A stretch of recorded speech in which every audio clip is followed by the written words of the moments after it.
Mana azizlar yana bitta ob'yom. Xudo xolasa mana ko'lab ketyapmiz mana. Azizlar mana bunaqasiga ketyapti. Mana hozir bolalar ichkarida yurishibdi. Xudo xolasa mana yana o'sha yerga santeniman. Hammalaring ko'ringlar. Mana qaranglar, men bitta narsani ko'rsataman. Bitta ham tosh yo'q. Hamma tosh yoqda. Mana hozir qilyapmiz. Katta ob'yom bu 50 metrcha kanalizatsiya. Hozir ko'rasizlar, bunaqasiga o'taman. Mana azizlar, mana bolalar o'ylashyapti, mana ko'ringlar.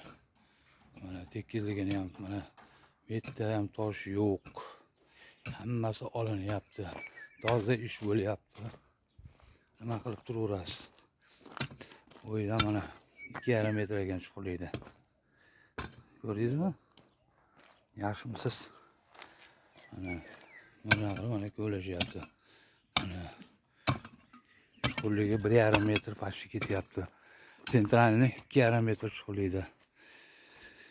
Mana ko'rib turgan barcha santenilarga, O'zbekiston bo'yicha santenilarga salom. Mana issiq kunida ish qilyapsizlar yigitlar, o'zlaringizni ehtiyot qilib, hamma yoqqa qarab, ishlarini qilib, iloji bo'lsa avtolarda sal o'zlarini himoyani qilib, shapkalarni kiyib ish qilinglar. Hamma O'zbekiston santenilarga salom. Meni ismim Shodaka Santenik.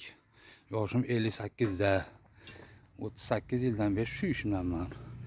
Bir vaqtlar tekstilni kombinat bo'lardi, asheta santeni bo'lib, birinchi ishi bo'lgan borodi tekstilda. Asheta 3-ishini bitirib, santeni bo'lib, mana shunaqa ishlar qilib yuribman mana.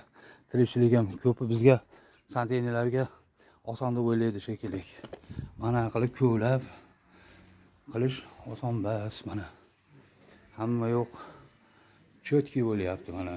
Bu yilgi ishim mana boshlanishi. Xudo xolasa buni ham 1-2 kun ichida bitiramiz. Hammalaringga salom. O'zbekiston bo'yicha santenilar alangali salom. Bir-birlariga podдержка qilinglar. Ilohim nimalaringga zo'r bo'linglar. Bola chaqalarning baxtiga sog' bo'linglar. Issiq kunda o'zlaringizni ehtiyot qilib, qarorcha olg'a yuringlar. Sog' bo'linglar yigitlar.